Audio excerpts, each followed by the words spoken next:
Hello and welcome to the next episode of the Kulkarnis. This is your host and host, Sanjeev Kulkarni. Wishing you all a very happy and prosperous Deepawali. May this festival of lights illuminate your journey and guide you towards your true passion. That's manifestation, you say? Well, yes, and it is a very powerful thing. The kind that can transcend generation and shape the destinies of the unborn. Our guest today embodies that spirit. Her mother, the renowned Kannada literary figure Srimati Bharathi Kasargod, aspired to continue learning dancing, which sadly remained unfulfilled.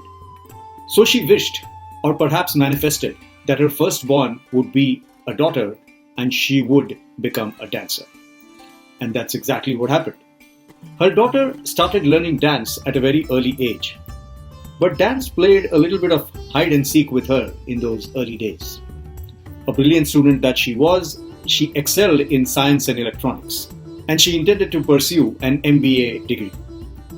But Lord Nataraja, the god of dance, had some other plans. Her devotion to dance grew stronger by the day, until one day she made a brave decision to switch from science to arts. A bold move, especially in the early 2000s in India. Our guest, our Kulkarni today, is Srimati Chandana Brijesh, an artist par excellence, and I would call her a cultural ambassador. Through her institute, Sindhu Bhairavi, she not just nurtures artists, but she also educates them about our culture, which helps them become better artists. In this episode, we revisit her artistic journey from the vibrant Bangalore stages to Melbourne's cultural heart. We talk about the origins of Bharatanatyam, its relevance today, and what the future of this ancient art form will look like in this increasingly global world. So join us in this conversation about tradition, transformation, and the art of truly manifesting one's purpose. So let's get started.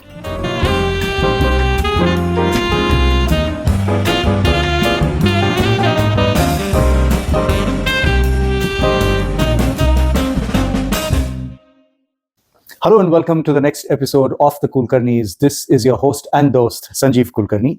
Continuing in our artist series, we have the wonderful Bharatanatyam dancers from Melbourne, Chandana Brijesh ji, on the show. Chandana ji, welcome to the Kulkarnis. Thank you so much, Sanjeev, and indeed very grateful for you because you have made me a part of your Kulkarnis. Of course, it is all about celebrating the cool deeds of people with passion who are trailblazers in their own way, who are pursuing their passion, putting everything they've got into it. And when it comes to your form of art, I couldn't think of anyone better to start with. But before I blabber on a field of art which I have no idea, I'll ask you to introduce yourself, Chandana. Please introduce yourself to our viewers. I'm Chandana Brijesh, and I've been in Melbourne since 2014. I'm a Bharatanatyam artist. I'm probably a student learning and exploring the nuances of Bharatanatyam, and I'm very passionate about it. And I started my journey in Bharatanatyam since the age of 4. So without revealing my age, probably I could give you an approximation that it's been around 20 years ago? 30 plus years, 35 plus years. It's been a remarkable journey so far. It has had its ups and downs, but I would say I think my connection with dance is becoming more intense as they say, age with grace. And I think I'm enjoying every bit of my involvement with Bharatanatyam. So that is what I am. I have a family. I have a lovely family, very supporting husband, 2 children, and everything is very conducive at this point in time for me in Melbourne. Fantastic. And as you said, you're at that kind of midpoint journey in a way. And while I was speaking to another artist, they said that you really start appreciating art when you're in your middle ages. It gives you a refined view in a way. So we'll obviously wish you that there is more refinement in your art. But this is also a statement I would typically say at the end. So why do you want to jump there? So let's start from the start. So Chandana ji, what we usually do in our podcast is we ask our artists to start share their journey right from the start. So that helps us kind of visualize and understand your journey as well and see how it is transforming.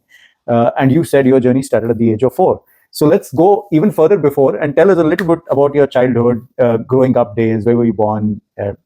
Take us through that. Yes, and before I start, I would like to give my pranams to all my gurus, to all the people who have inspired me throughout my life, because as I said, I will be a very humble seeker and a student always, and all the utterances that will come forth today from my mouth are only the inspirations, the memories, and the experiences that I have accrued over these many years. So I wouldn't claim anything to be mine. Everything is what was destined, and I'm still a very humble student. And if there's any lapse in whatever I speak, my apologies to my gurus. I just want to take a small pause here to acknowledge this wonderful gesture, the way Chandana ji put this forward. And I feel that this is part of, I don't want to stake claim on Indian learning per se, because I'm sure, other forms of learnings around the world may also impart the same thing. But in our Gurukula style learning, we always see this, that the first attribute of anything knowledgeable that we do is always attributed to the Guru, because it comes from there. Mistakes are upon us because we might not have learnt it properly from the Guru, therefore we commit our mistakes. So nicely started. Sorry, back to you. So probably I think my journey in dancing began even before I was born. Because my mother is Bharathi Kasargod, and she's a very well-known writer, Kannada writer. She had a passion for Bharatanatyam during her childhood. But then when she was 10, due to the circumstances back then, she was taken off from the classes, and that remained in her heart. Dance classes. She was not allowed to continue Bharatanatyam classes because she was getting into her teens, and that was a societal norm then. Really? Unfortunately. My grandparents succumbed to those societal norms, and then the consequence was that my mother was pulled out of the dance class. And that is something that she holds even now.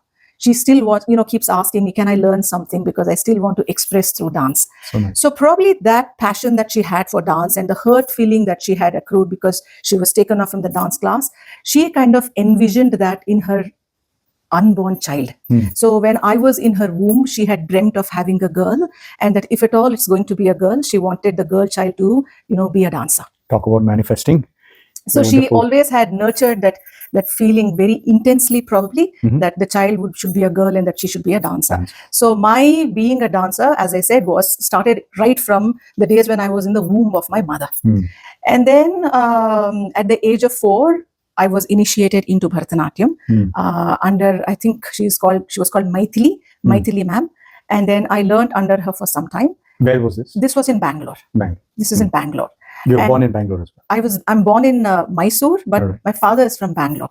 So born in Mysore and brought up in Bangalore. Okay. So I want to give you a heads up. My tryst with a lot of gurus was not easy. I've had many teachers in my life. And then finally I found one great guru that has kind of molded me into what I am now.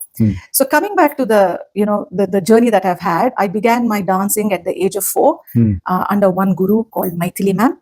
She was young, dynamic. And then I was probably a few months into dancing when she got married and left for US. And then I had a break. And then I was very happy. No practice. I was still very young. Right. And then my mother wouldn't give up. So then she put me into another teacher. This time it was a very well-known teacher from Kalakshetra. She was Guru Vasanta Lakshmi ma'am. And she trained me very beautifully. And then I also had an opportunity to give a concert under her tutelage. But then what happened was we moved houses and commutation became a problem. And then we couldn't continue under that guru. Right. And then this time now I think it was at least probably 3 years hence. So I was around 7, 8. And then my intention of practicing was again kind of diminished. And I said, okay, I have got time now to play with my friends on the streets. Let's go for it. Make complete use of all this. My mother still wouldn't give up. Then she found one more teacher after a year. And then I went to her again. And then something again happened. Then one more teacher, this time my mother said, no, this is going to be it. And then she was Sangeetaka, very, very passionate and very sweet. And then I was with her probably, I think, for 3-4 years. And she kind of inspired me into learning and delving a little more into the Abhinaya aspects of dancing. Until then, it was all physical movement and, disciplining yourself physically. But here I was trying to understand the beauty of expressions. But she was doing her master's when I got into her, and then she got married and left for US. And then this time I was like, okay, I think it's not in my destiny because I've been having too many stops and gaps in between. So then I told Amma that, Amma, I don't think this is in my destiny. So let's just leave it at it. But she wouldn't give up. She didn't. She was very smart. She said, okay. But then she was doing her homework, all the while. And then one day, after probably a year or so, I come back from school, and then probably I was in college. I come back from college, and she said, "Are you free this evening?" I said, "Yeah, I'm going to take you somewhere." And then my father, one very good thing about my father is he never came in between the decisions that my mother had to make for me or my sister, my younger sister. He trusted my mother in terms of what she had for us. So he said, "Okay, we will go." And then that was when I met my present guru, Dr. Padmaja Suresh. So Amma had found her through my music teacher. And then we went to You were studying music as well? I was learning vocal, We'll come to Carnatic that. vocal. And then my vocal guru had referred to Dr. Padmaja Suresh. And then here I was. Amma took me there. Appa was also there. And then my journey with Dr. Padmaja Suresh began, I think, if I'm not wrong, from 1998. Wonderful. So that, I would say, is a turning point in my life. From a student who was very indifferent to dancing to somebody who even decided to not pursue masters in business administration and continue as a dancer. That was the turning point. So you actually had an option of whether you want to continue pursue dance or whether you want to do an MBA. Yes. And but it's an important decision nonetheless. But help me deconstruct this. Why one or the other? Is it not possible to do both? Well, what actually happened was I'm a science graduate. I was doing my graduation in science with electronics as my major. That was when I met my present guru, Dr. Padmaja Suresh. Her intensity and her passion for dance was so inspiring that I kind of wanted to shift myself from my science inclination to arts completely. Beautiful. Because she was not just a dancer, she is somebody who delved into the depths of Natya, the science of Natya per se. And what inspired me was there's so much more to learn. And I felt probably, yes, it is worthwhile for me to, just be under the guidance of my teacher, trying to know what more I can experience from dance. Correct. And then probably, I think because I was in my graduation, I also felt that somewhere there was some kind of what can I say, similarity between what I was doing in science to what I was doing in dance. Probably I would not be able to explain it to you very, very with clarity, but there is science in Natya. Absolutely. And there is philosophy in science as well. So somewhere, inexplicably, these two were taking me together. They were interconnected, and I was very happy with what I was doing. In fact, I have that as a question, that is dance a science, but we'll get to that at a point. Yeah. Yes. And so that is when I became very, very passionate, and I was a very committed student. And my teacher was also, she was also a very avid performer. She used to travel places, and she used to take me all along. And the experiences that I have accrued by traveling with her, I think they were very pure and they were very divine. And at that point in time, I think they were a little more practical than what I used to study in my science textbooks. I used to study astrophysics. I used to study about conductors and resistors and all of that, but they were all on the pieces of paper. They were all as a textbook study. And then probably I think we used to have 1 or 2 hours of practicals where we used to meddle with all those devices and then work on. But dance was a complete prayoga for me. It was not just a shastra. So this prayoga kind of took me in. It absorbed me completely. So then I was there with her until I finished my graduation, 3 years, 4 years, and then traveling alongside. And then came the time when I had to decide what I would do for my post-graduation. So there were a lot of options. I had my cousins who were kind of counseling me on what is relevant at that point in time. There was a concept when there was a time when they said, why don't you do your CAT? That was the admission test for MBA. Right. But that demanded me to get into tuitions, and I had to take expert guidance. So MBA was one option. The other option, which was also close to my heart, was to pursue masters in science in semiconductors. The semiconductor was also something that I kind of had a passion for. The other one was, I was also kind of, what happened was, how destiny played its role was, I was also preparing for my Arangetram or my Ranga Pravesha immediately after my graduation. So all these things were happening at the same time. My intense preparation for my Arangetram, plus my kind of trying to understand what to do for my masters, for my post-graduations. Is it an MBA or an MSc? And then suddenly there was one thought that was put in by my grandfather. He said, why don't you do arts? So then your vritti and pravrutti will become the same. Both become beautiful. So then here I was, who at one point in time felt that, why arts? But then this thought kind of got into me, and I started ruminating over it. And then I had a discussion about it with my mother, with my father, and with my guru. But my father was not very, very sure about it. He said, are you sure you want to pursue arts and not do your science or MBA? Because Maybe they he was felt, coming from a career perspective. Yes, they were coming from a career perspective. And he also knew I was good in debates, I was good in talking, and I had my own flair of conversing very eloquently. So my father always felt that, you know, you will be good in business administration. So why do you suddenly, you know, not want to take it up? So then, you know, it was hard for me to take a call at that time because I was emotionally involved. And then finally one day I said, I think I will not do my MBA. I also took up my entrance for MBA at the Bangalore University, and I got through. So I had the admission papers in front of me, but then I said, no, I don't think I would want to do it.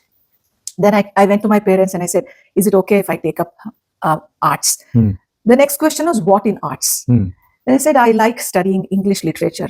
I was an avid book reader. So then I said, why don't I take English literature? They said, good. So then I also, you know, found a good university where I could pursue my English literature. But was there an option for you to actually study dance itself? Or there was. I mean, you do have universities that offered masters in dance, but somewhere at that point in time, my inclination was not to approach dance from a theoretical perspective. I was very happy exploring the nuances of dance, traveling with my teacher.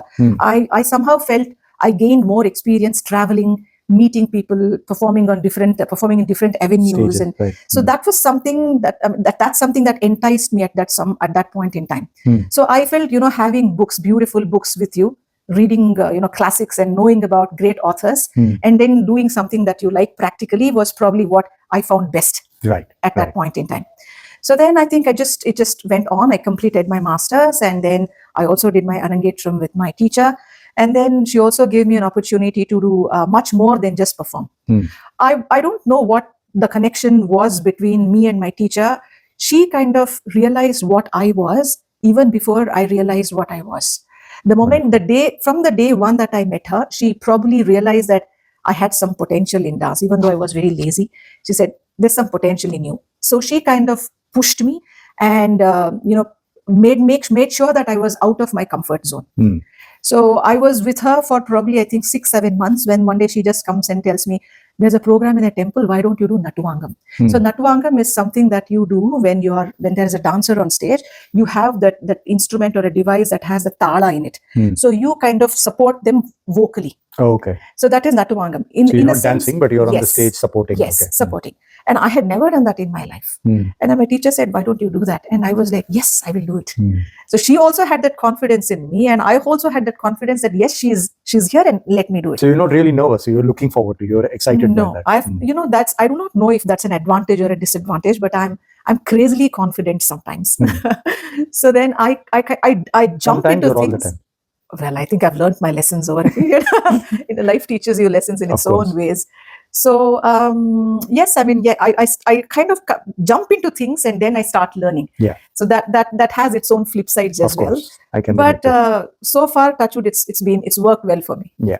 Wonderful. And then after that, I was performing with her, traveled across India, and then met a lot of gurus, met a lot of stalwarts, and then after that got married. And then my husband's been very supportive. My in-laws have also been very, very supportive.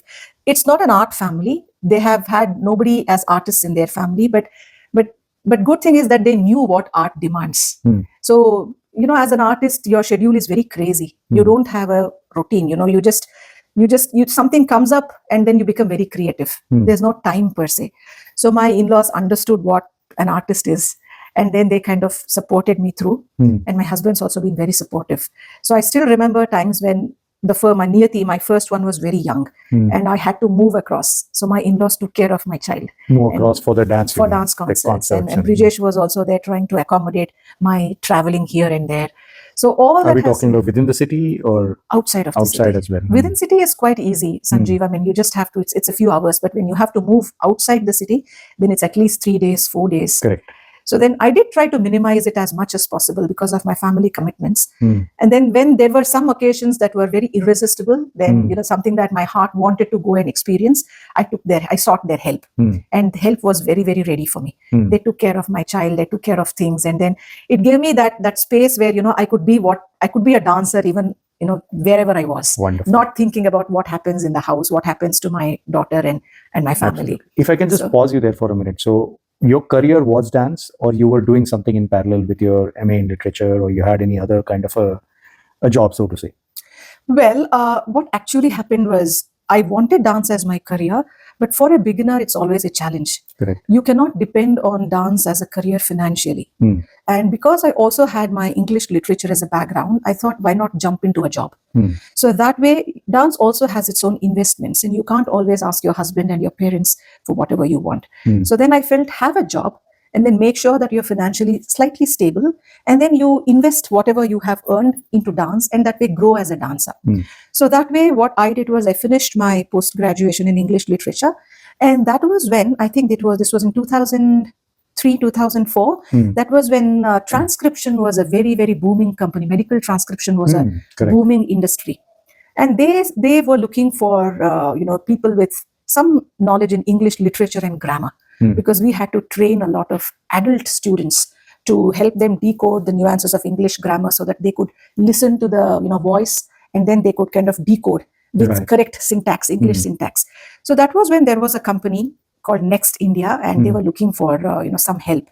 And I applied, and I was fortunate enough. I got my job.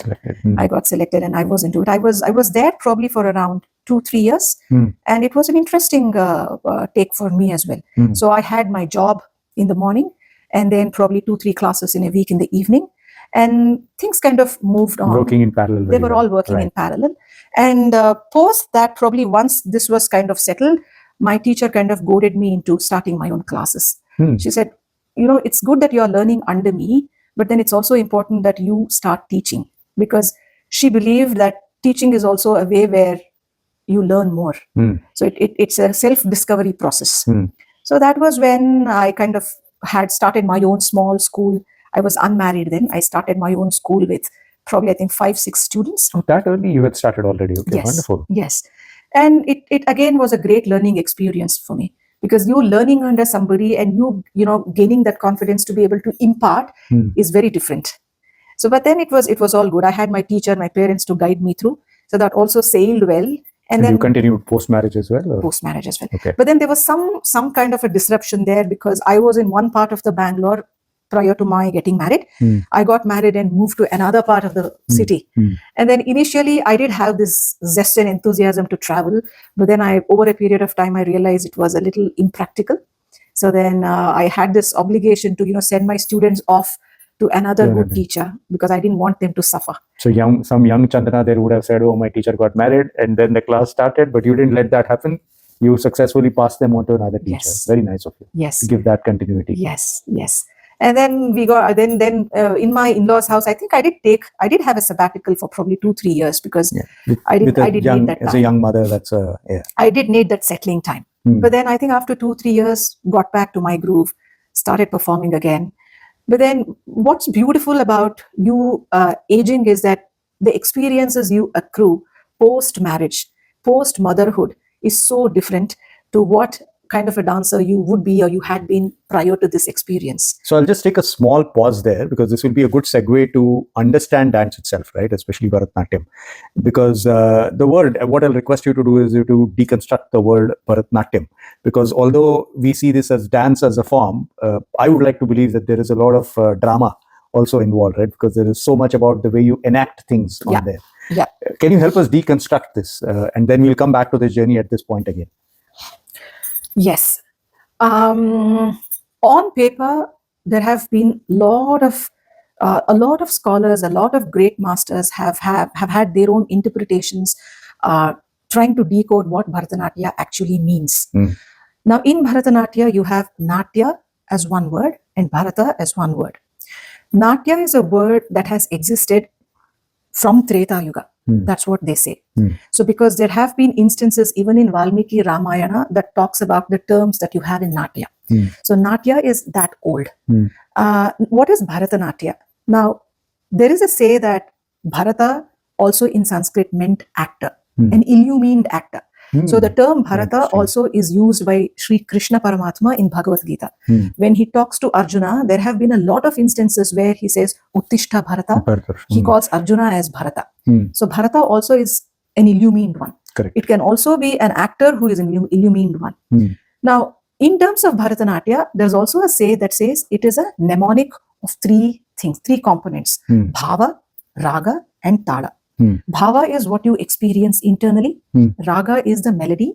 and Tala is rhythm.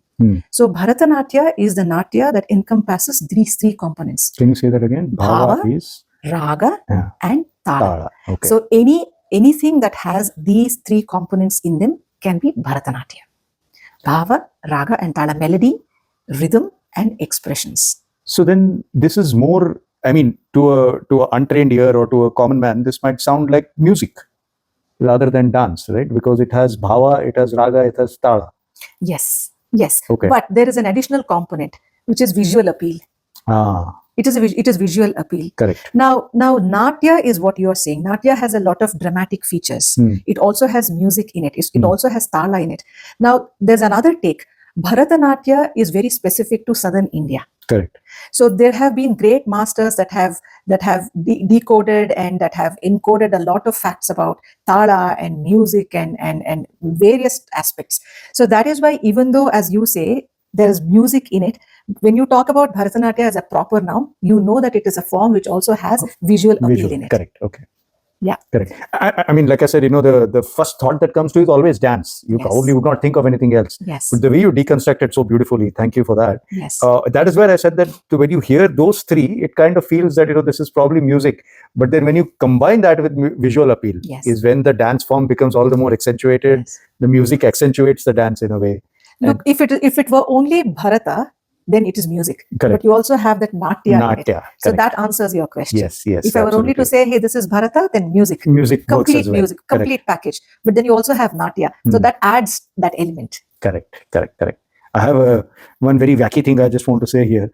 Maybe in just the Bharata part, which in this instance I'll say can be associated with music. You see a lot of men, significantly present there. But the minute you add Natya to it, it has kind of become only women. So you can address it at a later time as well. But I was just curious to know that why aren't there so many men in the field of dance? Not necessarily, Sanjeev. I mean, there is a book called Natya Shastra, which is like the fallback book for all of us. It was composed by a great master called Bharata Muni. He is very, very interestingly, he is also from Kashmir. Bharata Muni is from Kashmir. So in his book, he says that the origin of Natya was propounded by Brahma on the advice of Shiva. So in the book Natya Shastra, there is also a mention of Tandava, which is a masculine form of Natya. Correct. There is also a mention of Lasya, which is a little more graceful form of Natya. So there was per se no segregation or no limitation to who had to perform Natya, because Bharata Muni himself was a great master, and he propounded to 100 of his disciples who were again men and women. So back then during when this was propounded, it was taken equally. It was meant equally for both men and women of the society. Right. So probably over a period of time, due to social circumstances, women took it up more than men. Now here again, it's a big topic that we could discuss. You might say the presenter of dance was a woman, but the Natuvanar and the choreographer was a man behind. I mean, it's a very interesting and elaborate take. So men have been equally involved in dance, both as performers and as trainers, as much as women. Women have also been performers. Women have also been, trained to do a lot more than just dancing. So back then, I think, before the colonialism hit us, men and women had equal take in dance. That was what Natya was meant for. Right. And in fact, to the extent that when Natya, as in the drama or the theater, literally took off, in the 18th century or what have you, back then women were not really encouraged to get into that field. That is probably the only time you would probably see men take on dance in such a big way, because they would also, the women's role was played by men, right? So you could, yeah. I mean, I know we are digressing slightly, but that is probably a point where you did see that men getting on stage to dance in the classical sense. But off late, I think we don't see men as much, probably. Maybe you an opportunity. Do see. I think this is now you do? Yes, you do. Okay. I think this is the time when men have kind of realized how beautiful it is for them to involve in dance as well. Correct. So this is the time, this generation, I think there's been a lot of very, very caliber male dancers, moving around in the arts community. So I think, and in Bharatanatyam as well. Yes, very much. Wonderful. Very, very much. Wonderful. And the beauty is, how can I put it across, Sanjay? Look, when the whole concept of Natya began, the intent was social well-being. That was the pure intent of Natya. It was not not just as a form of entertainment. But why would you want a great master as Bharatamuni to propound something as Natya and write a treatise as Natya Shastra to ensure there is a form of entertainment for the community? Natya has always been beyond entertainment. Natya has been a tool for self-transformation and to understand oneself. But over a period of time, the notions have changed due to various factors. So now, forgetting about the past, if you want to try to look forward, I think this is the best period for dancers to involve themselves in any form of Natya, not just Bharatanatyam. India has had so many forms of classical art forms. Correct. So I think it is important that we all understand Natya in the truest sense and then, propagate it to future generations. I think that's a big responsibility we all have, irrespective of whether you're a man or a woman. Take it as a divine form and then involve yourself in it. That's what we need to do. Wonderful, wonderful.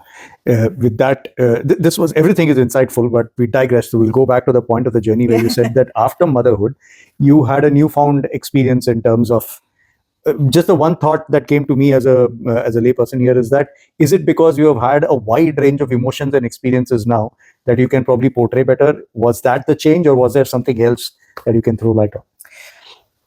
Partly, definitely, partially what you said. I think when you are in your early teens, and look, this is my personal experience. Of course. This is not a generic statement. This is only from my perspective.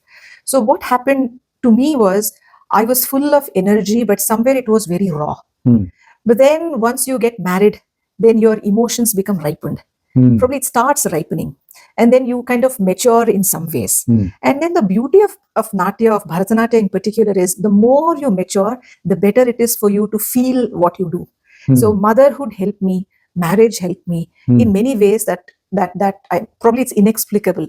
Probably now that you have put this question up, maybe I would say I had different relations. Earlier I was a daughter and I had a mother and a father and my guru, but as I got married, then I had to see my in-laws, and then I had an extended family. So their emotions, their goodness also played a part in my life. And then I became a mother, I became a creator, and then there was something more in me that kind of started throbbing. So all these aspects helped me, put it into my Natya as well. So I think I became a little more matured in terms of my understanding of Natya after my experience. So just one more related question to that then, and correct me if my understanding is wrong somewhere, but then there is a concept of Navarasas, right? Yes. Which I believe is fairly important in the field of dance. Yes. Again, I go to the point of, your point around, as you mature, you might have more worldly exposure. But when you were a student, when you were still in your teens, when you were not probably really experienced at least some 3 or 4 of the rasas, right? How would you prepare yourself to do that? Would you just copy your teacher, or how would the teacher train you to think of a Bhayanaka or something like that, which you probably might not have experienced in your young life till then? Yes, I mean, I still remember when my teacher taught me the first Varnam. Varnam is a main piece of any dance repertoire because it goes on for easily 30-35 minutes. It's a long piece. So in that Varnam, the main emotion was Shrungara. Shrungara is pure love. Correct. And when I started learning this under my teacher, I was probably 19 and it was a struggle.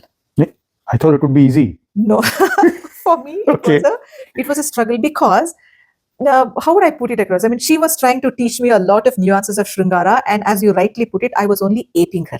Not everything about Shrungara was coming from within. I was only trying to, get inspired from what she was trying to teach me and trying to replicate whatever was happening. So, but then over a period of time, if somebody asks me to do a Shrungara piece now, I don't think it would be as daunting as it was back then. Correct. Because there have been some experiences that I have accrued over these many years, and Shrungara becomes a little more, probably I would say, relatable. There is a memory that you might associate with, and that will automatically start showing up in your actions and on your face. Yes. Yeah. Back then, Shrungara was, we used to watch movies and we used to relate the Shrungara rasa with the movies. Right. But there was no personal experience for me, at least per se, to relate to. But then it was a struggle. But then kind of, as you said, that imitation also has a great power. You imitate your teacher and then you kind of try and replicate it. And then it was successful to some extent. So, to answer your question, that is how it is. With Navarasas, when you do not relate to, the best thing for you to do is to be very honest and imitate your teacher and try to make it your own. Correct. And is there any rasa now that you still find difficult, or maybe give both? Which rasa is very difficult for you now and which one is very easy now? Probably, I think everything. Shantarasa, probably, I think. It's difficult. I think it is a very, very underrated rasa. People just say Shantarasa is, just keeping quiet. Shantarasa is not that. If you really have to get into that Shantarasa mode, Shantarasa is when the other 8 rasas are completely void. You have to remove the other rasas out of your system and you just have to be still. So it is not having a nice smile on your face. That is not Shantarasa. Yeah. So probably in the practical sense, Shantarasa is something that I'm still trying to kind of have a grasp of. Hopefully. And which one is very easy? What you enjoy the most? Shringara Rasa is good. I enjoy Shringara Rasa. I also like Hasya Rasa. Hasya is pure laughter and pure joy. I think Hasya Rasa comes a little more natural to me at this point in time.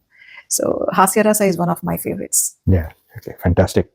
All right. We'll go back to the point of the journey where you said that you had just become a mother and that helped you in your own journey, and you had probably started your classes back then. Yes. Right? Yes. So I did. I now what happened was You're talking part late one. 2000s. This was 2006, 2007.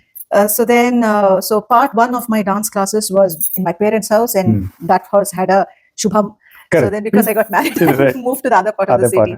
And then I had a sabbatical of another 3-4 years before I could start because Niyati was born and I wanted to involve myself in the process of motherhood, without any disturbances. And then I took back to my dancing again, started going to my teacher to learn further. And post which my teacher said, why don't you start something there? And then I ventured into having one more class. This time I was a little more relaxed because things were kind of settling. And then I had a few more students and they were all showing signs of, becoming a good dancer. Everything was going well, performances happening, family support coming in through beautifully. And then Australia happened. And I was so reluctant. I was very, very reluctant to leave the country because Brijesh had built me a separate space for dancing. And I had loved every moment in my own space. It was beautiful. And then like a studio in the house itself. Yeah, in the house. We had a space exclusively for dance. So we had worked inch to inch on how it would look. And everything was happening fine. And then my second one was also born. And then when we were looking at how I could take things forward, Melbourne happened. Right. And then Brijesh did realize that I was not very happy with this decision. But then the choices were very limited. He had a very good opportunity in Melbourne. And then long distance relationship with 2 children was very, very impractical. Correct. So the only thing I had to do was to, like Sita, follow Rama. Not into the forest, but to Melbourne. So that happened. And then I again had to have a discussion with my parents and students. And online learning was not an option then. If that were an option, probably I would have still retained some students, maybe via Zoom or Skype. But that was not very much. Since you brought that point up, is it actually how I know singing has kind of gone mainstream in that sense now with online, but can dance also actually be taught as a stopgap? Yes, but it can't be a permanent option. Now, if I have a student that has learned under me for some time, and if I'm going to go for a small break, then online is an option, knowing that I'm going to see the student again and learn and teach her face to face. But there have been many teachers that have kind of taught the art forms online. For me, again, personally, I don't think it's a very viable option because I am personally more comfortable having somebody in front of me. Yeah, and maybe this is coming out of ignorance, but I'm still not able to fathom the dynamics of this, right? So, like, because dance is a full body art form. Yes, in a it way, is. right? It's not like I sit in front of a camera and I sing. Or I play an instrument which the teacher can see. I mean, you need at least a decent amount of distance. Yes. And in that distance, you would have probably lost the facial expression, or it doesn't seem practical. So therefore, I was just curious on that. It doesn't. But then there have been many gurus who have been doing it, and they have been successful. Probably, I think, in my own experience, for me, I can't go to Bangalore every year. Correct. I can't go to Bangalore every other month. But if I have to learn a composition, then I will have to resort to learning online. Right. But my teacher is very comfortable with that because I've been with her for many years. Right. We have that chemistry. She knows what I am. Yeah. And I know what kind of what is it that she's going to give me. So that initial phase of correction is done. That's the most important part. So it's that real learning that is happening. Correct. Which you can still manage with this. Correct. The initial phase of learning is, I would assume, it's almost impossible to teach someone like this. Look, for me, it sounds impossible. But again, as I said, there are many teachers who have been doing it very successfully. Wow. So for me, I always feel that it's important for you to have that physical presence and have that hold where you correct the kid touch the hand and correct the kid, touch the neck and then correct the kid. So that's something that it's an old school style, but I like it because I think there's a better connection that way. Correct. And what happens is if you do the same thing online, you again are leaving the option to the student. The student has to self-correct. To what extent that self-correction happens, we don't know. We don't, correct. But when it is in front of you, then you are there completely and you know that the correction is happening. The process is complete. Right. So I think I would probably say, coming to your point, online classes will help when there has been a substantial initial training that has happened already. And after that, I think it becomes easier, maybe. Correct. Okay, so Melbourne happened. So you come to Melbourne. Melbourne happened and I was a very, very reluctant Melburnian, And I think even when I, post coming to Melbourne, until Niyati got into her, I think year 9, I always had my suitcase, my baggage ready. Every other instance, I would tell Brijesh, let's go. Let's pack bags and go. Yeah. So he was also fed up. And there was one day when he said, please let me know whether you want to. Because he said, I'm not able to take decisions because you're always, one foot is always trying to go back. And then what actually happened was I was performing very well and I had a very nice and interesting career back in India. So when I came to Melbourne, I felt a little lost. I didn't know how to start. Even though I wanted to, I was a little lost and it was a new place. I had no connections and then no family support. Everything was, just 4 of us trying to set a new family, make new friendships, make new connections. As much as it was exciting, it was a little daunting for me. Correct. Because probably it was a mindset. I felt it was not right on my part to have left my base back in India. So even though I was physically here, 3/4 of me was back in India. Right. And I think I was not willing to kind of compromise and get in, to get aligned to what was happening in Melbourne. But then over a period of time, I realized that was not good. It was dangerous to my own self because I was neither here nor there. Yeah. That was when I decided to have a positive outlook. And I started making connections slowly and steadily in Melbourne. And I think to my good fortune, the art community here is fantastic. It is. They're very, very supportive. So they kind of, we came here in 2014 and I had a production in 2017, a beautiful production that was actually choreographed by my guru. And again, with Guru's blessings and God's grace, I had the full support of the Melbourne community here. A lot of teachers came and supported and they gave me a good feedback. What was the production about? The production was called Navadarshanam. A very interesting production, Sanjeev. It was actually conceptualized by my guru's father. He's called Chakyar Rajan. He's no more, late Chakyar Rajan. So he was a Chakyar Kuttu artist. Chakyar Kuttu is an art form that originates from Kerala. It's again like Yakshagana. I'm sure you're familiar with Yakshagana. So it's got some nuances of Yakshagana in it as well. Like the physical appearance wise also, or? All the physical appearance, they talk and there is a lot of humor and wit. Correct. So it is called Chakyar Kuttu. So it's a visual art again, but then a very scholastic one. So then he's called Rajappa. So Rajappa has conceptualized this Navadarshanam. So this Navadarshanam is a compilation of various compositions based on number 9. So that was very, very interesting. It was new to Melbourne as well. At least for me, I felt it was something new to Melbourne. Nobody had presented such a concept before. So then they were very welcoming. So we presented it and it was very successful. That was our first production. When you say we, was it just you or there were other dancers involved? Of course, there's a wider team, but dancers wise? Me and my students. Now, this is in 2017. So you already had students? Yes. Okay. So I was very enthusiastic and we came in 2014. 2015 was when Sindhu Bhairavi came into existence. Sindhu Bhairavi is the institute. So it was established in 2015 and by then I had some students and training was full on and then they were all prepared for this. My daughter was also a part of it. So I think we were not a huge team. We were around 4 or 5, but we were very passionate enough to bring out this production.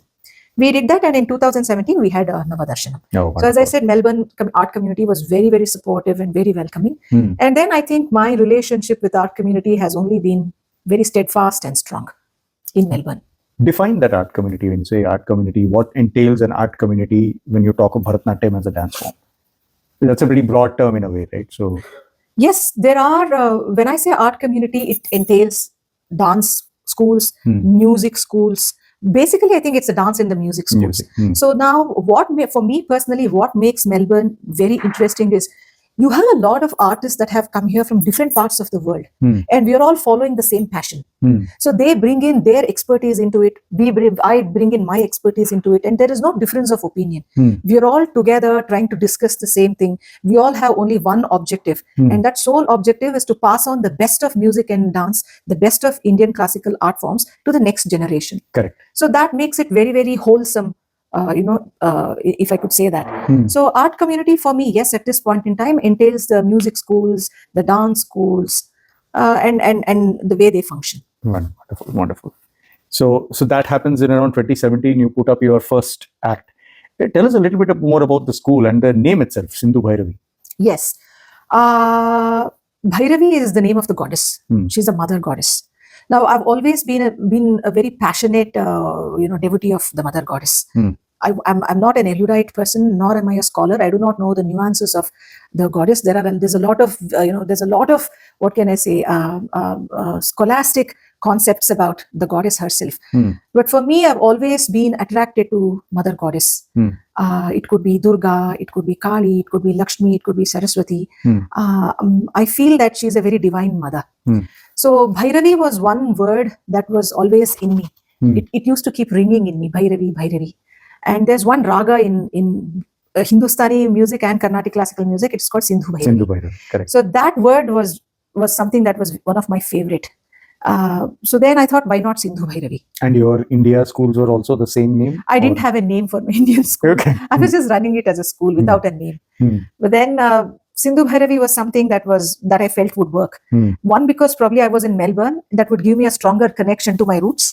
Sindhu is also a geographical term, no? The land of the Sindhu. Land of Sindhu. So the one who takes care of Sindhu is Sindhu Bhairavi. So I found it very powerful and very connected. Correct. So then I thought, why not? We will have the name Sindhu Bhairavi. Wonderful. And then we had it's called Sindhu Bhairavi Center for Indian Arts and Culture. So started off in 2015, and we've been doing a lot of concerts. So the good thing about Sindhu Bhairavi is, I think we are not just into propagating dance. As the name suggests, I always hold this strong desire to take things a little more than just Bharatanatyam. So in that regard, what we also did was we also had something called as Pragati. So that was, I think, one of our first ventures prior to Navadarshanam. Pragati was a collective where we gathered around 20 to 25 young children.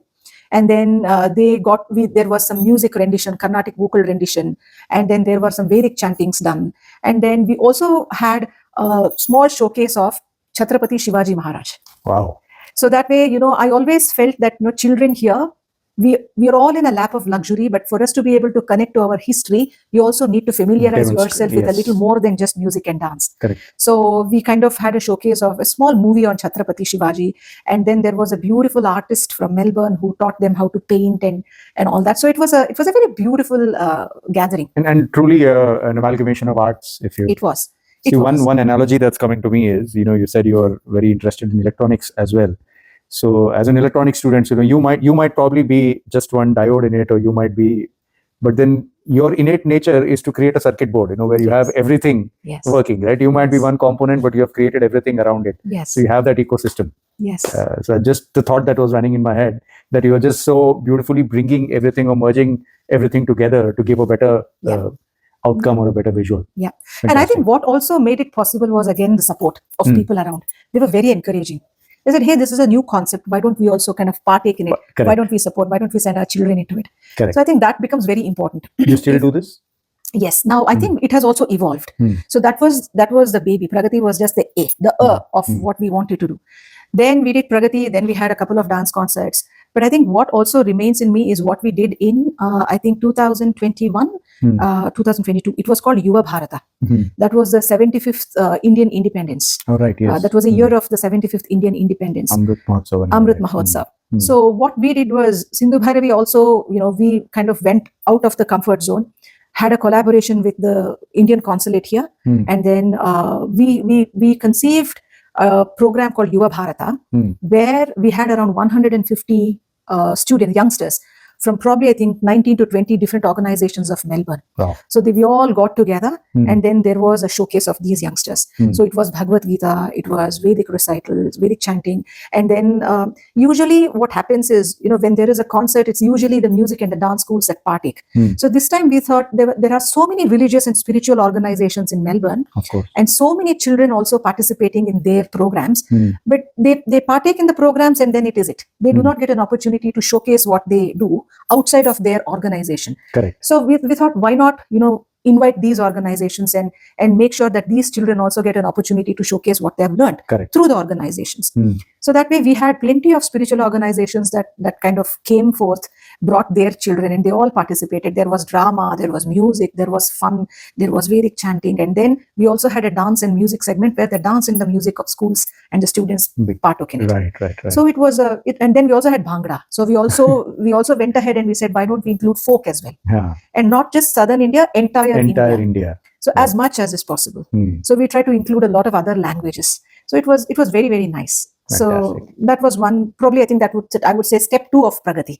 Right. Yeah. And that itself, I mean, it's ironic that the term you used was Pragati. So Pragati has to, it has to progress from one to another, right? Yes. Pragati is progress. Yeah. So you can't start and get stuck with it has to become A, it has to become E. So you will. Correct. Wonderful. So all the more best wishes for Pragati to proceed and progress even more. Yeah. I have a few things that I wanted to ask you. Yeah. And here I might refer to my notes. Yes. So do you remember the first stage performance that you had? I'm not talking of Arangetram, but I'm talking of your first stage performance. You did tell us that, you are always excited when you get on. So tell us a little bit about what was going through your mind at that time, your journey. How was the experience holistically? My first performance was, I think, in grade 1. And I was on stage. And I remember it was not a Bharatanatyam performance per se, but it was a school day performance. But and dance. It was a dance performance. And I think I still remember, we were around 5 or 6, and we were all taught one particular sequence. I went on stage with my friends, very happy. Something always excites me it used to excite me on stage. So it's like I'm on fire on stage. I become very happy. So then we went, and all my friends were very, very nice, and they were very beautifully following what was taught to them. Something happened to me. Once the music started, I became my own.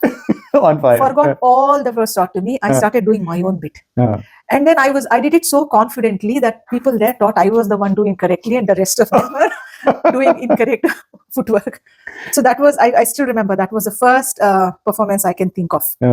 And I still have a photo of that. Everybody was in line. I was out of the line. You'll have to share that. Doing my own things. So that's the first remember. That I think I was around 5 then. 5 or 6. 5 or 6. Wonderful. That's the first one I remember. Wonderful one. And anything on the Bharatanatyam dance side that you remember? Bharatanatyam, yes. I think this was in grade 4. I think that was the first time I think I did Bharatanatyam. On stage. That was again, it was not through my guru. We were a collective of around 4 or 5. I was also learning dance. They were also learning dance. We found an audio piece and we put together some movements and we went ahead. Did it. Okay. That was my first experience. So I think the way I'd structure the question, I'll have to change this for you. Because clearly you said that you always go very confident. I have to ask, were there any performance where you were very nervous for your own performance? My Arangetram. You were nervous. I was very nervous. Why so was much that? So that, I think it was probably, I was not very nervous about my performance or my quality of execution. I was very nervous because I didn't want to bring down the reputation of my guru and my parents. Immense amount of stress. Yes. And they had all worked so hard. So then when I was about to enter the stage, I saw my guru looking at me with a good smile and the whole team. And then backstage, my parents were there, my mother, my father, my Dorapa, Dorama, all of them were there. So I think at some point in time, that pressure kind of took a toll on me and I went blank. So I told my teacher, please don't start. Because I just went blank. I didn't know what I had to start and I didn't know what I was doing. I forgot everything. So my teacher, she just kind of, hinted to the others saying, wait. And then I think it took 20 to 30 seconds for me to, get back to my own self. And that's pretty quick, actually. If that's all it took, then it's pretty quick. I think for me, it was 20, 30 seconds. I don't know how much it was actually. For me, it seemed like a short time, but then short span of time, but maybe it was longer. But then, yes, I was very nervous. I think even during the Ranga Pravesha, the first item, I was very nervous. One thing was because, when I went, that was my first big performance, solo performance, lights on me. I couldn't see anything. And then I knew the guests were all, high profile guests. And there was something in me. I was not a dancer. There were so many emotions, so many things happening inside that I was a bit nervous. But I think the second composition and the third composition onwards, I kind of relaxed, and then the me came back. But I would assume that this is, I've never attended one or been there in that situation, but I would assume this is common. Very. Yeah. I still have jitters. We all have jitters. Yeah. So even after so many years, every performance, forget me, Sanjeev, when my students dance, I get jitters. In fact, that's a question. So what gives you more jitters, when you go on stage or your students go on stage? I think now I've come to a phase where I'm okay with me dancing. When my students perform, I have butterflies in my stomach. So probably your teacher would have been the same boat when you were going there for your very much. She would take it very personally. So what do you do? How do you calm those nerves? Just relax. Or is it the flashlights that actually help you calm the nerves? For my performance, you mean? Yeah, anything. I mean, whichever way. It's just time. Time heals. You just have it in the initial phase, but then as things start, then I think you kind of get to relax. You get adjusted. Yeah, absolutely. Some self-talk also helps. Yeah, and that is it. I love it how you're preempting my questions here. So I had it in a slightly different way, so I'll ask it the way I have it. Okay. So are you also like that the Shah Rukh Khan kind of dialogue? 70 minutes hai tumhare paas, like 7 minutes hai tumhare paas. This is how you prepare yourself. Do you do something like that, pep talk for yourself or for the students? I do. But again, it's a journey. So there are some occasions where I don't want to do any self-talk. I'm very peaceful. I find it peace when I don't talk, because I think this has been a very recent development. There were times the calmness. Right. Yes. And I'm also surprised at it. I don't know why, but I'm you're kind getting of towards the Shanti Rasa slowly. I don't know. I hope it is not something else. So, but sometimes I feel silence helps, because I think it gives me more energy. It gives me, it kind of pushes me to focus more on what I'm supposed to perform. That's good. But there are also occasions where I kind of do some self-talk when I need.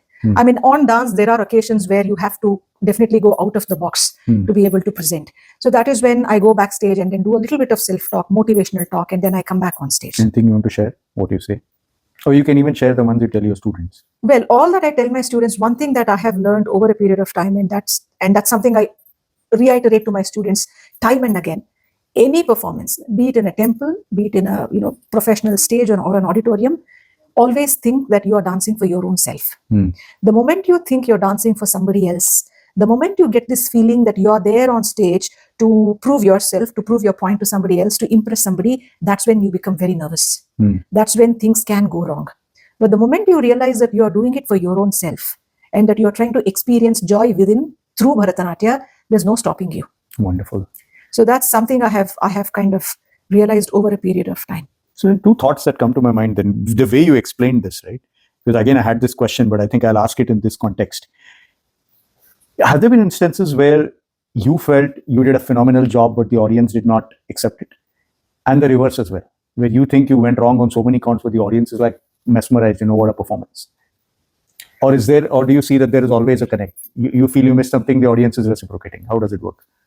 To be very honest, I think my feedback has, I as much as I love to prove myself to the audiences, these were during my initial stage, even now, as a mark of respect, because they come to see me perform. So far, I think there has been some kind of an alignment with what I do and with what the audiences feel. So that communicates well to them. Yes. Now, there has not been a single performance where I have felt I have done my best. Oh, not modest. A single performance, because I always feel there's so much scope for improvement. Yes, there have been some performances where I have felt very gratified with the experience that I have had. It might not be technical perfection, but at least I have felt connected in some ways, in flashes. So that has happened in some performances. And when I speak to the audiences or when they come to me, they have also, said that, yes, I think they've enjoyed it. And there have also been moments where during an hour and a half's performance, there have been some moments where I felt very nice. And suddenly there's a member of the audience that comes and tells me, hey, that piece was very moving.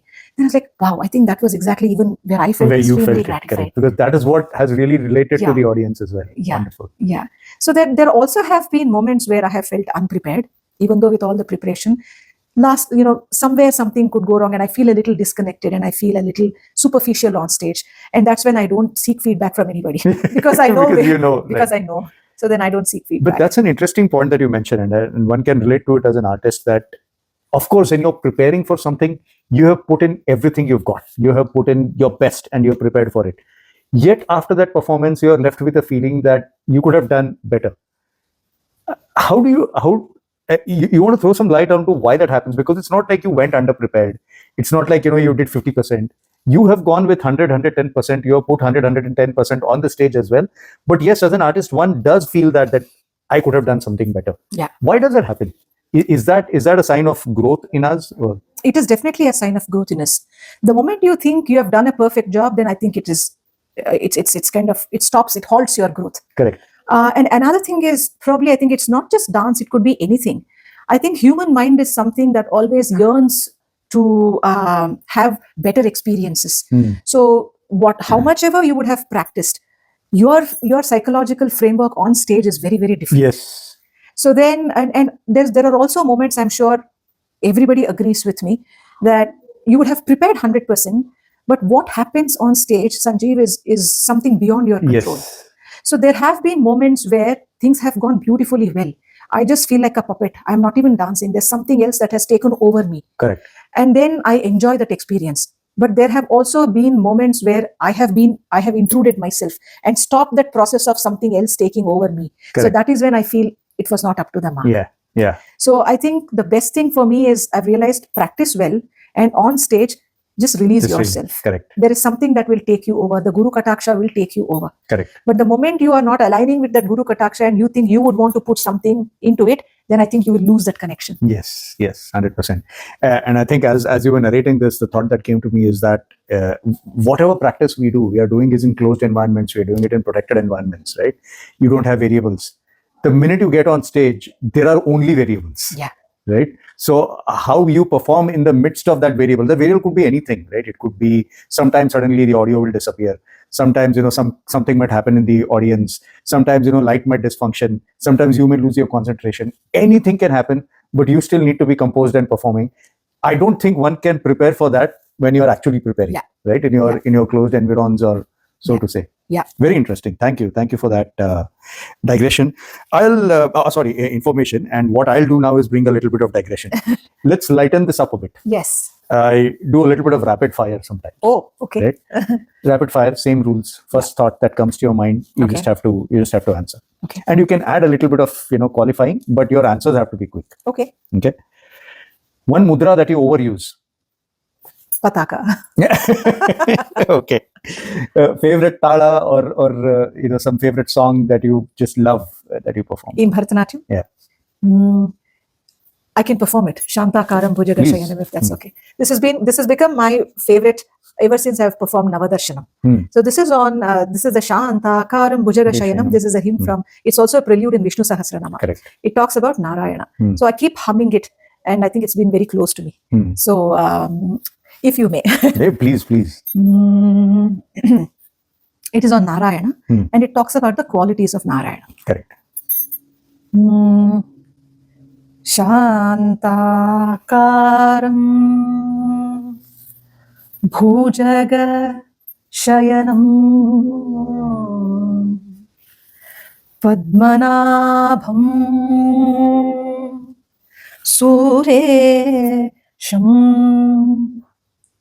Vishwadharam Gagana Sadrisham Megha Varnam Shubhangam Lakshmi Kantam Kamala Nayanam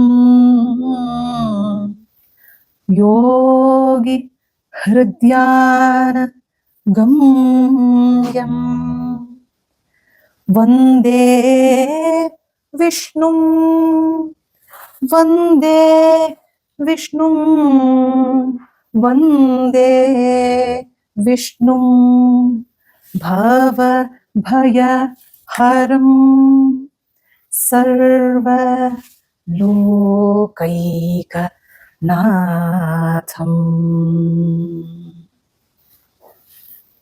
Wow. Wonderful, mesmerizing. Do you usually start with this? When do you use this if you're on stage? I will not. I do not perform this regularly, but this has been a small piece that comes in one composition of Navadarshanam. So it comes in one excerpt of Navaratna. So they have Navaratna is a compilation of the verses from Bhagavad Gita and then from Vedas. So this Shantakaram Bhujagasayanam is one piece there. And it almost feels like you can, like, within that one piece, I don't know what the right term is, but you demonstrated so many different emotions in a way, right? So good way to. Okay, I forgot that we're in rapid fire. I'm not supposed to ask you questions. I'm getting digressed into this. I'll come back to this. Okay, now, which is your favorite accompanying instrument? I'm keeping Mridangam out of it because I assume it will always be there. So Veena or flute or something else? Flute. Wonderful. Okay, now here are some figurative ones. If Chandana was a mudra, which one would she be? Hamsasya, Chin Mudra. Okay, Chin Mudra. Okay. All right. Now, I hope this is not a wrong thing to ask, but if Bharatanatyam were an animal, which one would it be? Bharatanatyam as an animal? Wow.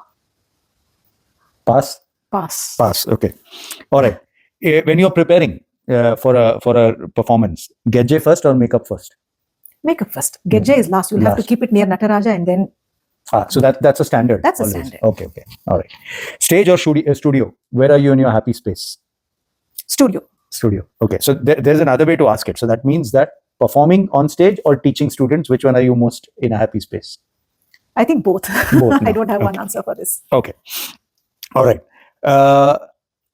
I think you probably answered this, but are you more nervous when you're on stage or when your students are on stage? So you did say that now it's the students on stage. All right. Who's a better dancer, you or Brijesh? As in Brijesh dancing to your tunes? No, I think I dance to Brijesh tunes. So either way, you're the best dancer. You're not willing to give that to him. I don't want to give up. Okay. Even if it means to say that you dance to his tunes. Yes. Okay. All right. Brijesh, note that. Okay. Any message for your younger self? For my younger self? You're still young, but... For my younger self, be who you are. Enjoy life. Explore life. Right? Yeah. Which you have done anyways, but yeah, fantastic. Yes. And one last one. I think you kind of answered this, but I'll still ask. If you were not a dancer, you would be? I would be, if I were not a dancer, probably I think I would have been a CEO of a company. Wow. Look at that. You don't know which company, but you would have been a CEO of a company. Yes, definitely. Fantastic. And see, and that's the last question. So now I can digress. So in a way, you still are. You are the CEO of Sindhu Bhairavi. You are the CEO of this house. You are the CEO of many things that you will manifest. Yes. Right? So that you are already. But I just love the way and the confidence with which you said that is what you would be. Fantastic. All right. So that was rapid. And at some point, I only lost a sense that it had to be rapid and I digressed. So we'll come back to that point though. And I had kind of been meaning to ask you this when you had said singing at that time itself. And I'll use that as a segue. You sang so beautifully. You said you were learning singing as well. Two-part question. A, is that still happening? And B, how important is it for a dancer to actually know singing? Doesn't mean you have to sing on a stage, but for you to know the concept of singing. Because I think the way you explained Bharatanatyam itself, it is you have to be in sync with that raga, tala and bhava. Bhava will probably still come with your own performance. But that raga and tala, how do you get that synced in? Well, to begin, yes, my music guru was Srimati Tirumale Sharada. Very well known in Karnataka, a very good-spirited teacher. No nonsense. She was full of knowledge, and she was ready to give everything of her to her students. Sorry. So I was with her. My sister and myself, both of us were under her tutelage for vocal music. But somewhere I think what happened was I kind of stopped my music lessons and drifted more towards dancing, Bharatanatyam, and my sister continued her learning in music. So she is a vocalist now, and I'm a dancer. I wouldn't say that was a very good idea because there have been times when I have felt the lacuna of why did I even stop music? But then probably because of the number of years of musical training that I've had, I'm able to survive still as a Bharatanatyam dancer. So that was about my music guru who gave her everything to me. And I still regret I should have continued. I regret not having continued with her. You still can. No, she's no more. But then with somebody else, I can, yes. So that's one thing. Now, coming to the second point that you made, I think it's very, very important. And it is for a Bharatanatyam dancer or an artist to have knowledge of music. You need not be proficient in music. You don't have to, scale yourself up in a way where you're ready to give a kacheri. You don't have to be a stalwart, but then you must have the knowledge of music. Yeah. Because you are exposed to a plethora of compositions with different kinds of raga variations. Unless you internalize the raga in yourself, you will not be able to express it. Correct. Like, for instance, I was able to some extent sing. I'm not a great singer. I manage to an extent where I'm able to at least identify ragas, and I do justice to my own practice. So my teacher always tells me that sing when you practice. You sing your compositions. Do not depend on audio tapes for your practice, because then your experience becomes incomplete, because there's somebody else feeding you. It is not self-fed. So you have to be able to sing what you are learning. So probably, yes, that's one of the reasons why you should know music. Now, another thing is coming back to tracing this back to where it originated. Music is an essential component of Natya. It's nowhere said that, you learn only dance without understanding the concepts of music. That is not how it worked. Everything was a composite whole. You had to know the intricacies of rhythm. You had to know music. Only then you will be able to express, and you'll be a complete dancer. So it is a package. But I think it is probably now slightly misunderstood that, you only learn dance and you depend on your practice with an audio cassette. Or recorded music. Pre-recorded music is good, but pre-recorded music is not everything. Correct. You must know what you're learning. You must know your ragas right. You must get that melody from within. When the melody is from within, then your expressions become nice. Nice. Correct. Otherwise, with an incomplete melody, you will not be able to do justice to your facial expressions, nor to the experience. Correct. Absolutely. So and unless you have that complete experience, how will you be able to transfer that experience to people who are watching you? Correct. So it's going to be an incomplete experience. So I mean, you're validating that there needs to be some level of music knowledge that you need to have within yourself. You don't have to actually be a qualified singer to go and sing on a stage, but you need to understand the ragas. You need to understand the talam. I recently in one of the past interviews, the artist was also saying that even if you're a very renowned singer, the first thing you need to understand is the sense of tal. If you don't have the sense of tal, your singing can go miserably wrong, and everything can come crumbling apart, right? Yes. So that was very interesting for me to think. My thought was that you're singing, and the accompanying artist will go with you, but it's a reverse way around, because your accompanying artists are going on a certain pattern. Yes. If you don't recognize that pattern, you will go wrong. Yes. You may be the featured artist on the stage, but the risk is more for you if you don't understand that. Again, I think I've been very, very blessed to have my guru as my trainer, because I think all that you have said, Sanjeev, whatever I've spoken about music, about tala, about natya, I've sought it only from my gurus and my elders of the family, and from people that you meet. So I still remember how my guru used to choreograph things before me. There was no hide and seek. She used to come, she used to take a piece, and she used to decode everything in front of me. That was how I used to know how it is done. So that is how I have learned how to do it to some extent. So now I will have to be able to pass it on to my students. Now what actually happens is, if everything becomes pre-packaged, where you get things and you only execute, then you don't know what is happening behind. Correct. So if you have a guru who can do things in front of you, then you know how it is done. Correct. Then you kind of work more on that, and then you will be able to pass it on to your students. So I'm kind of keen to ask this then. So the way you explained Bharatanatyam earlier, it seems like a broad umbrella in a way, but a form of dance that is prevalent in the southern part of India. But how is it passing on from generation to generation? Is there like a disciplic succession, or are there like I'm using a Hindustani term here, but are there like gharanas? 100%. There are in definitely. Dance as well. Of course. Wonderful. So now in Bharatanatyam, there are various schools of dance. Now you have I'm from Tanjavur Bani.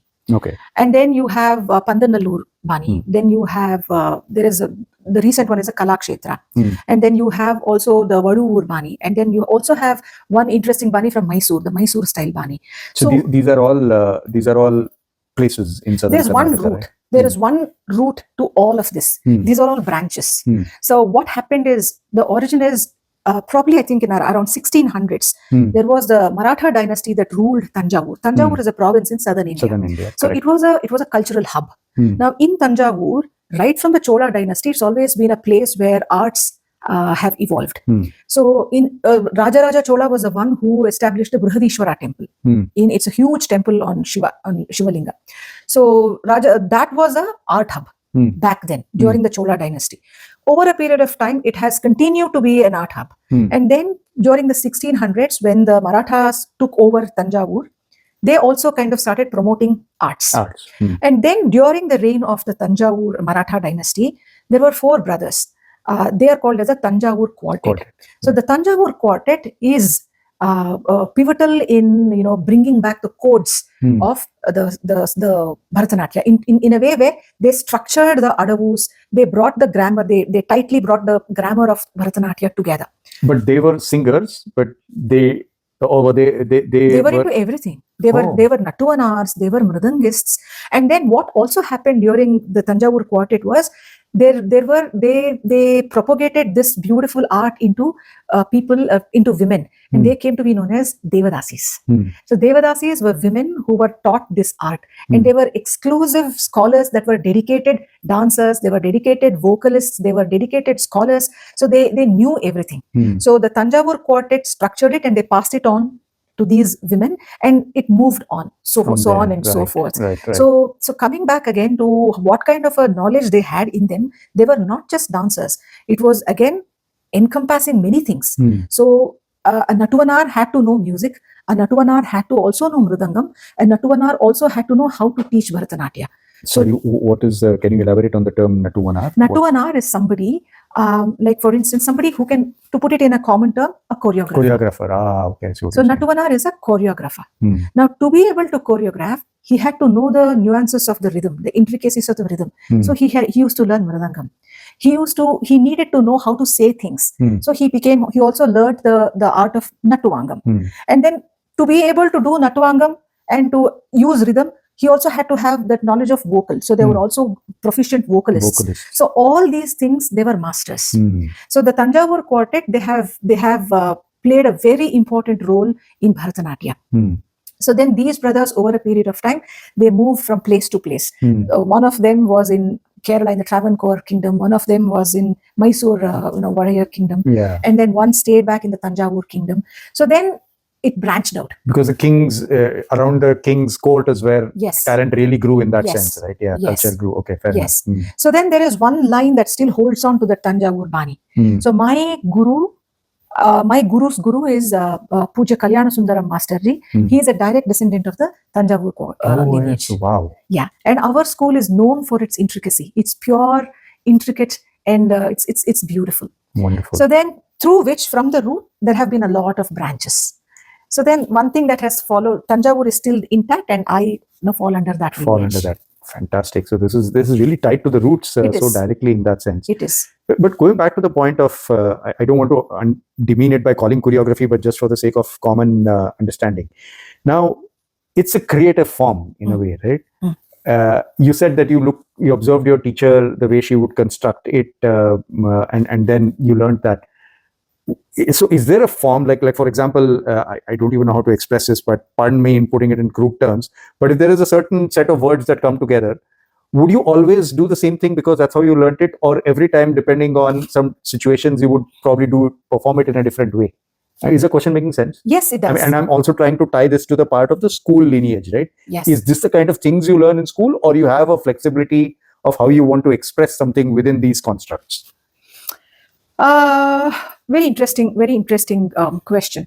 So let's put it this way. Now, when my mother taught me to make upma, she gave me the ingredients. And then she also taught me how to make upma or upit. So that you have suji, you roast it, and then you add some, then you garnish it with some curry leaves, and then you have your chili ingredients, and then you prepare a beautiful upma. Now, for many years, I followed exactly the way my mother had taught me to make upma. But then one day I realized, can there be a little more to the making than just what my mother does? Then I added a little bit of peanut butter into it.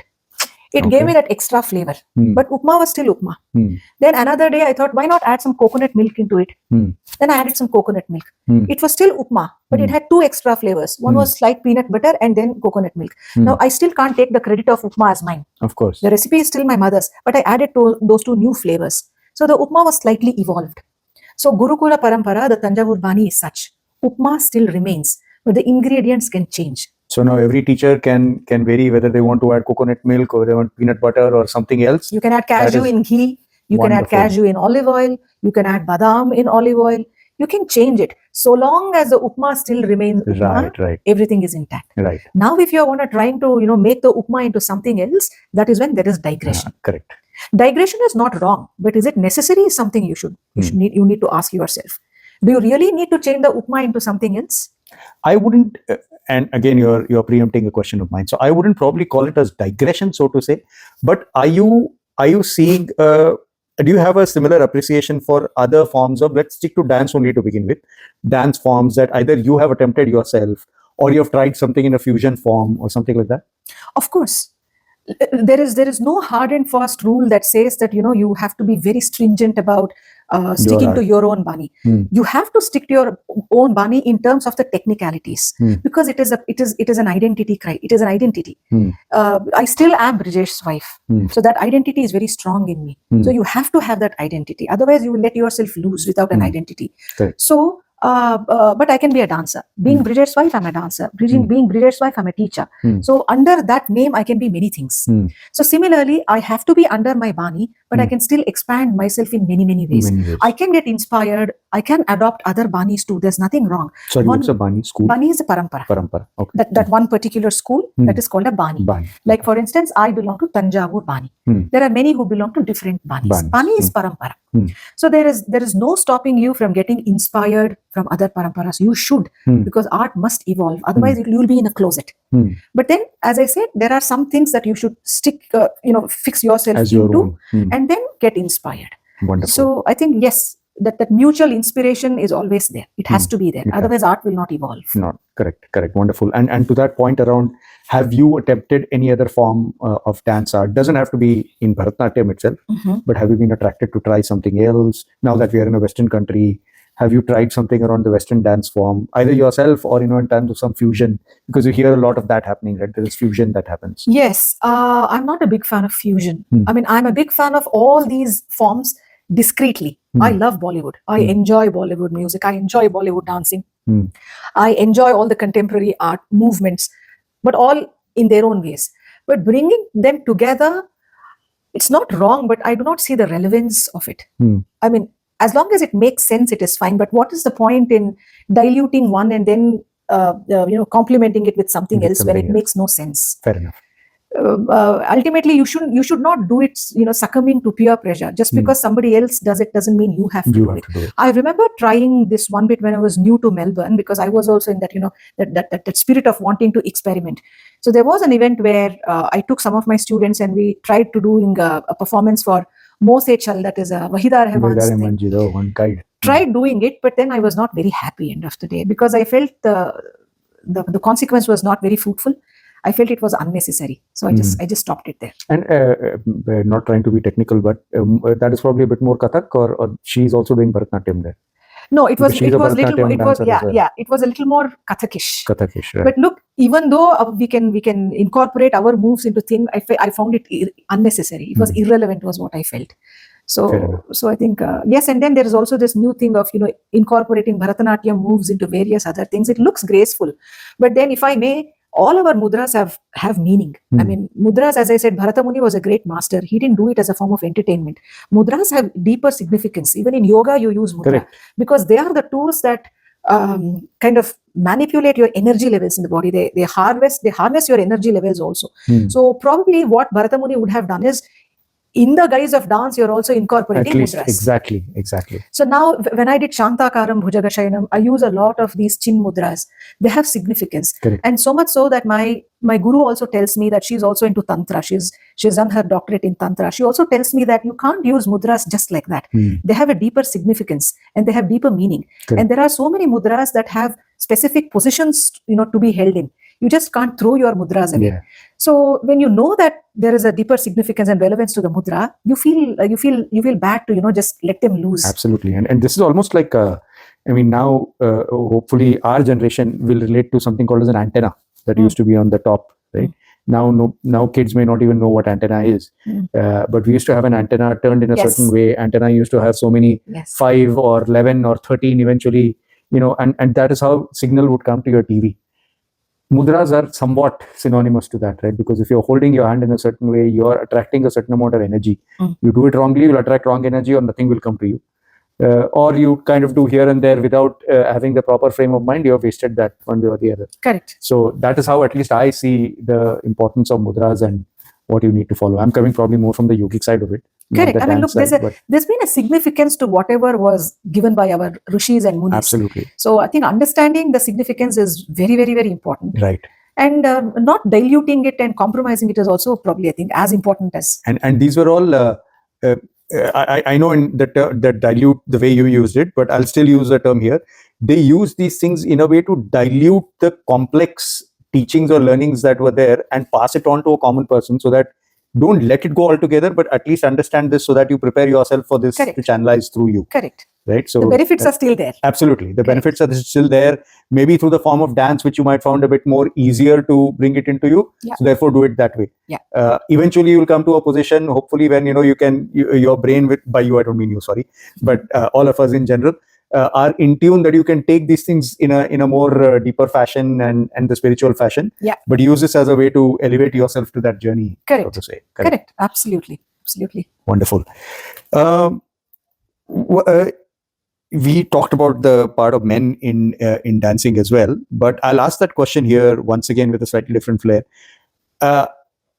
Somehow, like I can probably speak from a personal perspective that as a man, when I think of dancing, I might think of maybe a little bit of these, since we're in the Western world, we might think of all this, but not this. How can we encourage men also to get into dance? Exposing them to this art form. So I think now with all the social media awareness, there's a lot of exposure, and without much goading, I think boys are also getting into this art form. But there's also something that boys and girls have to be aware of. Now, this is a very interesting take. When we were talking about the Nattuvanars, the Tanjavur quartet and the lineage, earlier, I think probably even 2 generations prior, most of the dance teachers were men. So then what happened was, there were a lot of compositions that they would not teach their students who were girls, because it was a little out of their comfort zone. So then what they used to do is they used to send the girls to gurus who are ladies. So then what used to happen when men taught women was, there used to be some kind of an amiss. There were some compositions that would not get passed on. That is one aspect. Now I'm bringing that down to men getting initiated into dance. Now what happens is, when men would want to get initiated into dance, and when you have a woman or a lady who's imparting dance, it's the same thing. There is an additional element of grace that gets into the student. How much of it is needed is also something that the men should know. Correct. Like for instance, if there are compositions which are predominantly heroine based, and if a man is kind of presenting it, it will there is a clash in the sensibility. Correct. The emotional sensibility is not balanced. Similarly, if there is a very tomboyish composition which a woman wants to kind of present, there is again a misbalance. And there are compositions like that? There could be cheeky ones.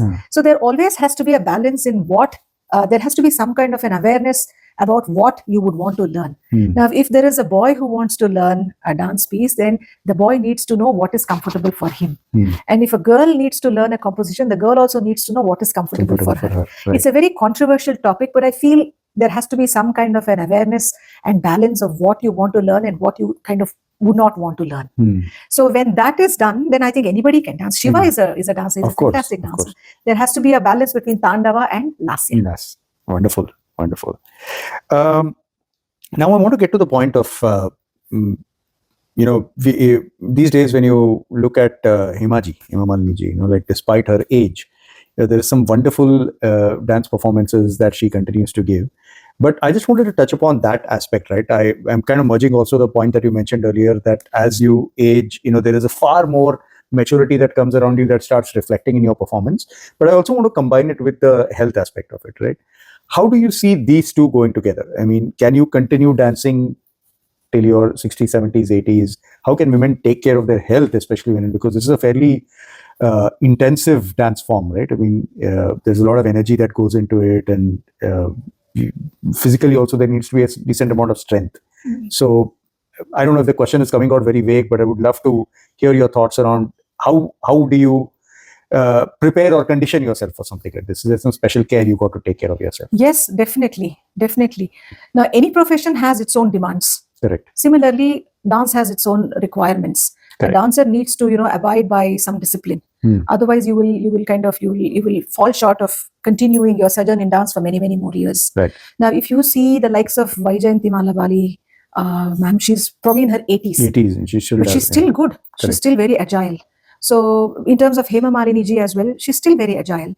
Now, I think this is the best generation to be in because there's so much awareness about about fitness, about physical health, about psychological health. You just have to be in tune to it. You just have to make sure that you bring in some kind of a discipline in your life, eat well, exercise well, harness your energies well, and then age is just a number.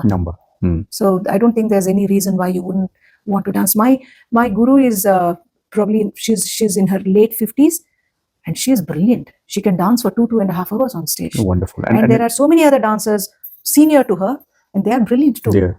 So in some ways, this itself, the art form and the dance form itself, helps you stay fit, stay healthy. To some extent. Yeah. But then you also can't exhaust yourself. You will have to replenish yourself with some food and exercise and pranayama and all that. So you have a lot of tools that you can use to keep yourself fit. Is that something you do as well? I try to.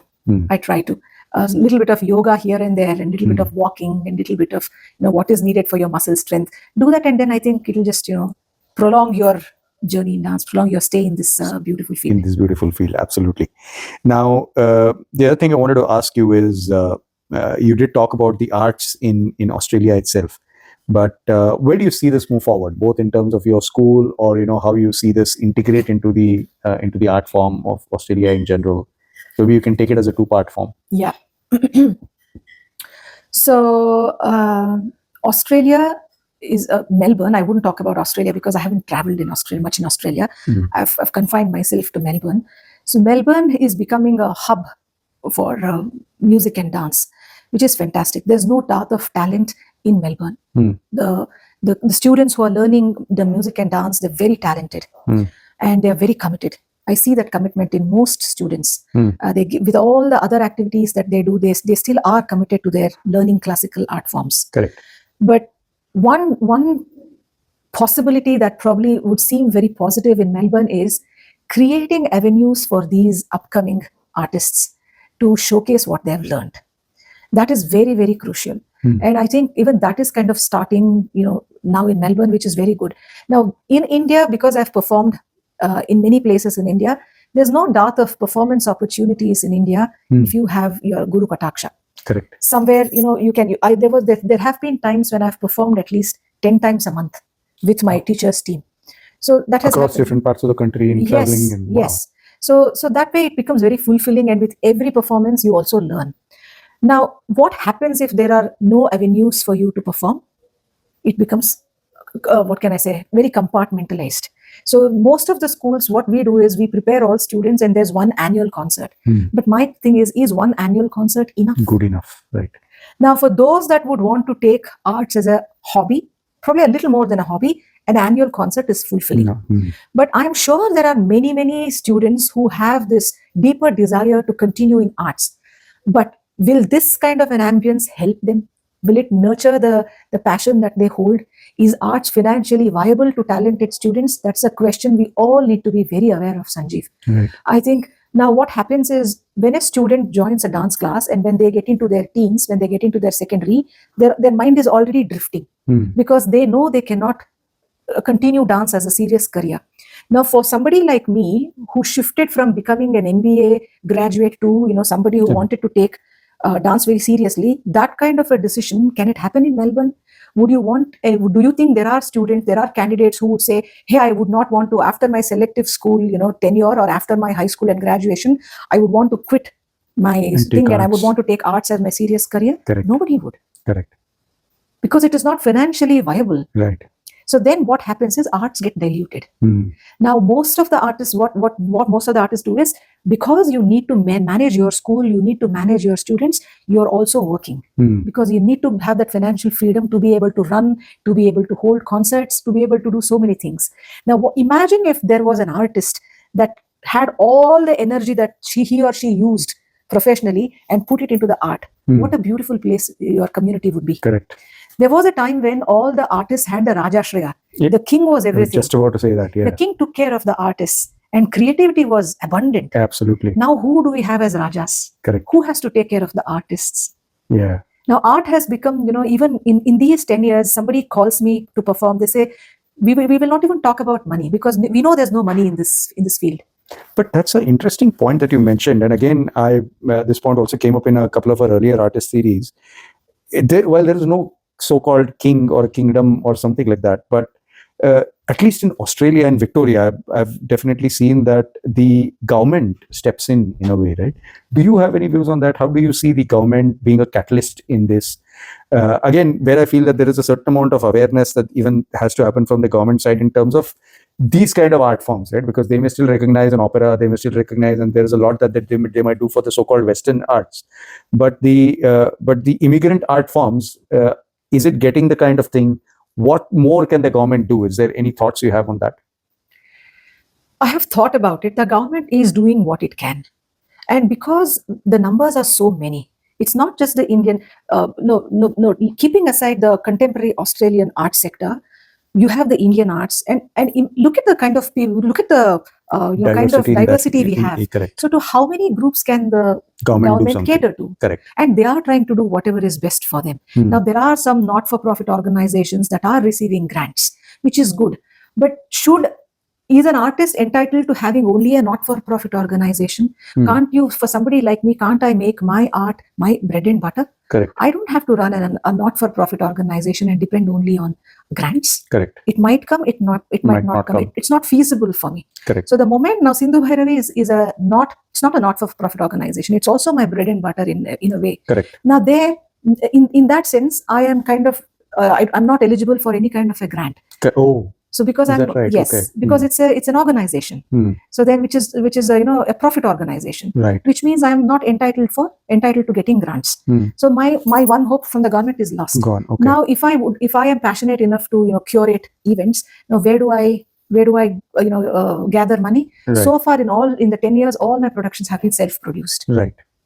So it is challenging, but I think it's also a responsibility of the community to some extent to ensure that they kind of support arts, they support artists, just because the next generation that receives this art, they get it in full form. Correct. They do not get the dilute version of it. Correct. Now, another contention that I have is the moment you start working, the moment you start having your dance classes part-time, how will you start creating things? You will fall back on Indian artists. Correct. So, but is it complete? How much can you fall back on Indian artists? Why should you do that? Correct. So where will you get that gratified feeling that you have created something? So I think every community has that responsibility towards its artists. Right. The community has to come together, support art, support artists, and make sure that the creativity is alive. Right. Right. Just because you need your next generation to continue this art form. With that. Wonderful, wonderful. I know, Chandana ji, that in this in Melbourne at least, like I keep saying with all the artists that I speak to, that there will be some kind of a Melbourne Gharana or a Melbourne Bani that might manifest itself, and clearly, you along with a couple of other teachers will be in the forefront for that, and you might be role models for a lot of the young kids who are today learning. But let me ask you this: right now at this stage, other than probably your teacher, who are your role models? Need not be here in Melbourne, or it can be anywhere, in form of your art form or what have you. But who do you look up to as role models? My teacher is one, and there are many senior artists that I look up to. One is Dr. Padma Subramaniam Akka. She's an epitome of dance. I mean, she has given herself into this art form. So she's one senior artist that I really look up to, and there are so many. Alarvalli ma'am, and these are artists that have delved into the depths of art, and there has been no element of what can I say, materialistic aspirations in their journey. So they have completely given themselves to this art form. Correct. And that reflects in their art itself. yes, Right. in their art. So there are many. So I could think of Padua ma'am, and then Alar Melwali ma'am, and my guru and my master ji. So all the senior artists. Wonderful. We're practically coming towards the end of the podcast. What are your plans from the school perspective for the future? And anything you want to say about it to our viewers? I have no plans, concrete plans per se, but there is one desire that I hold, which is to kind of create hubs where students can come and perform for at least half an hour to 45 minutes. Need not be my students. There are so many arangetrams that happen in Melbourne every year. And as much as an arangetram is an exciting prospect, what happens to those students post arangetram is a concerning factor. You have around, let's say, 40 to 50 students graduating as an arangetram in an arangetram every year. Do you see those 40 to 50 students performing in forthcoming years? You don't. What happens to them? Is it because they have lost their interest and passion in dance, or is it because they have doubt of opportunities? If it is the second, I think it is our responsibility to create hubs where these people come, these upcoming artists come and perform. Now, another not very happy scene is artists, including the senior artists, they're given a slot of around 15 minutes to 20 minutes because there are so many other things that the organizer has to cater to. But is it something Enough. that you need to justify? Right. I mean, no. Right. Because for me personally, I get warmed up only after 25 minutes. Correct. I come into the groove only at the time when I start my Varnam. I'm really ready for a Varnam. So you give somebody 10 minutes, is it enough? Yeah, true with any, I think, classical art form, because by the time you warm up, it's, a very bad analogy, but as a cricket crazy nation that we are, this is a test, right? This is a 5-day test. A classical art form is a 5-day test.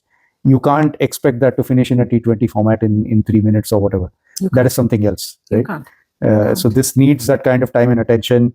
This needs that kind of longevity, and by the same token, you need people who appreciate it. Yes. And also another thing is, I think there are many avenues that are doing it, but Bharatanatyam also should be made more relevant. Because I think this particular Natya has, as I said, it has its origin from Treta Yuga. Correct. So how many thousands of years has it it's seen the test of time. Correct. So then it's always been made relevant to that particular era. What was performed in Treta Yuga might not have been performed in Dwapara Yuga. Correct. So what happened then was not done few hundreds of years ago. Correct. So then now I think it is time for us to gather wings and gather new spirit and then take it on to a different realm where the younger generation now seems deem it very relevant. So now, since sorry, complete the point. Yeah, that's it. So I mean, we would not still want to stick to compositions that make dance look very irrelevant. You'll have to bring some newness into it. You'll have to unleash new aspects of creativity where the younger generation get attracted to dance, not just as an old traditional form, as something that was there and as something that still will be there. So on that point, this may sound wacky, but I'm coming purely with what you just mentioned as well, and also kind of tying into your English literature in a way, right? Do you see this form of art ever adapting to a ballad? Can you perform a Shakespearean ballad with a Bharatanatyam kind of a nuance and a do they gel? It's not impossible, but the sensibilities vary. Will be varying. Okay. The sensibilities will definitely vary. Probably, I would say,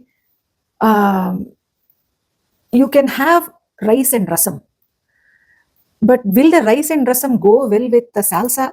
It will go well. Correct. Will it go well? I mean, it can. It's not that it can't, but the sensibilities don't match. Yeah, correct. So there have been productions where our dancers have adapted, have choreographed and have brought in adaptations from a lot of European works. It has been successful to some extent, but then not all.